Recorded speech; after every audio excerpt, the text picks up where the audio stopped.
A Bad Case of Stripes by David Shannon. Camilla Cream loved lima beans, but she never ate them. All of her friends hated lima beans, and she wanted to fit in. Camilla was always worried about what other people thought of her. Today she was fretting even more than usual. It was the first day of school, and she couldn't decide what to wear. There were so many people to impress. She tried on 42 outfits, but none seemed quite right. She put on a pretty red dress and looked in the mirror. Then she screamed. Her mother ran into the room, and she screamed too. "Oh my heavens!" she cried. "You're completely covered with stripes!" This was certainly true. Camilla was striped from head to toe. She looked like a rainbow. Mrs. Cream felt Camilla's forehead. "Do you feel all right?" she asked. "I feel fine," Camilla answered. "But just look at me." "You get back in bed this instant," her mother ordered. "You're not going to school today." Camilla was relieved. She didn't want to miss the first day of school, but she was afraid of what the other kids would say, and she had no idea what to wear with those crazy stripes. That afternoon, Dr. Bumble came to examine Camilla. "Most extraordinary!" he exclaimed. "I've never seen anything like it. Are you having any coughing, sneezing, runny nose, aches, pains, chills, hot flashes, dizziness, drowsiness, shortness of breath, or uncontrollable twitching?" "No," Camilla told him. "I feel fine." "Well then," Dr. Bumble said, turning to Mrs. Cream, "I don't see any reason why she shouldn't go to school tomorrow. Here's some ointment that should help clear up those stripes in a few days. If it doesn't, you know where to reach me." And off he went. The next day was a disaster. Everyone at school laughed at Camilla. They called her Camilla Crayon and Night of the Living Lollipop. She tried her best to act as if everything were normal, but when the class said the Pledge of Allegiance, her stripes turned red, white, and blue, and she broke out in stars. The other kids thought this was great. One yelled out, "Let's see some purple polka dots!" Sure enough, Camilla turned all purple polka dotty. Someone else shouted, "Checkerboard!" and a pattern of squares covered her skin. Soon everyone was calling out different shapes and colors, and poor Camilla was changing faster than you can change channels on a TV. That night, Mr. Harms, the school principal, called. "I'm sorry, Mrs. Cream," he said. "I'm going to have to ask you to keep Camilla home from school. She's just too much of a distraction, and I've been getting calls from the other parents. They're afraid those stripes may be contagious." Camilla was so embarrassed. She couldn't believe that 2 days ago everyone liked her. Now, nobody wanted to be in the same room with her. Her father tried to make her feel better. "Is there anything I can get you, sweetheart?" he asked. "No, thank you," sighed Camilla.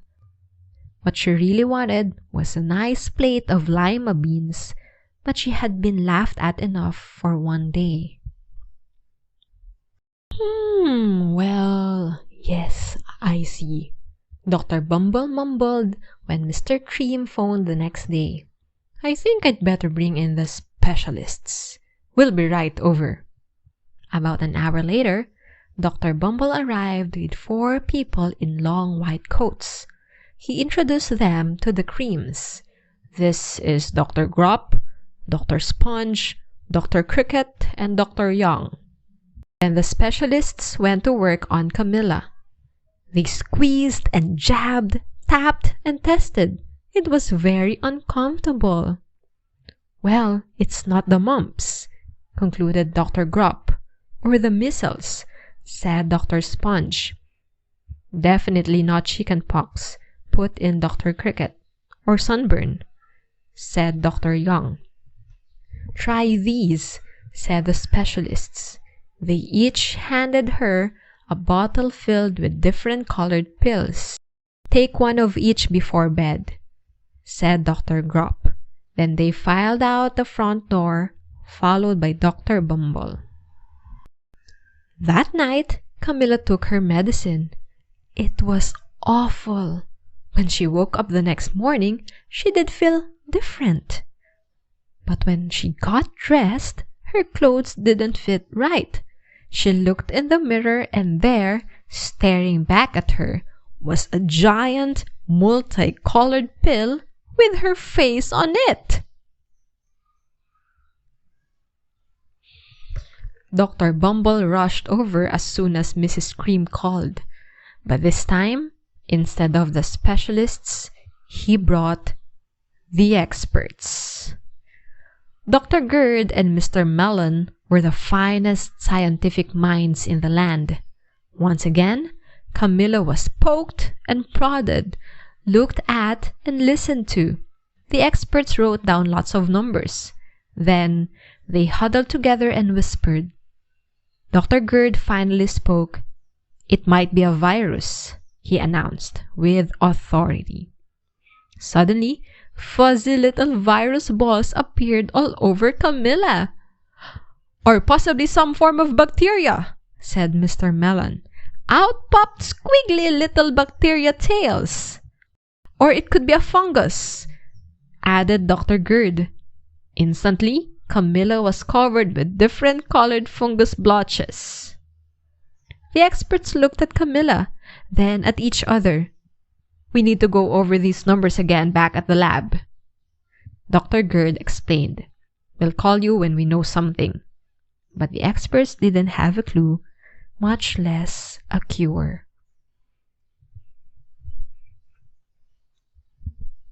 By now, the TV news had found out about Camilla.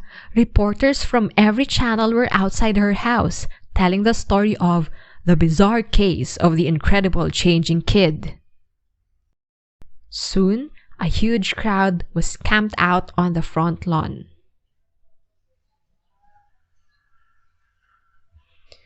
The Creams were swamped with all kinds of remedies from psychologists, allergists, herbalists, nutritionists, psychics, an old medicine man, a guru, and even a veterinarian.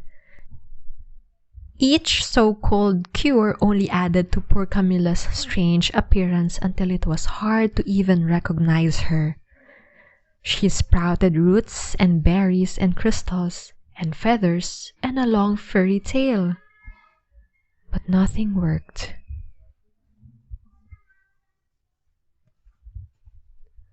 One day, a woman who called herself an environmental therapist claimed she could cure Camilla. "Close your eyes," she said. "Breathe deeply and become one with your room." "I wish you hadn't said that," Camilla groaned. Slowly, she started to melt into the walls of her room. Her bed became her mouth, her nose was a dresser, and two paintings were her eyes. The therapist screamed and ran from the house. "What are we going to do?" cried Mrs. Cream. "It just keeps getting worse and worse." She began to sob.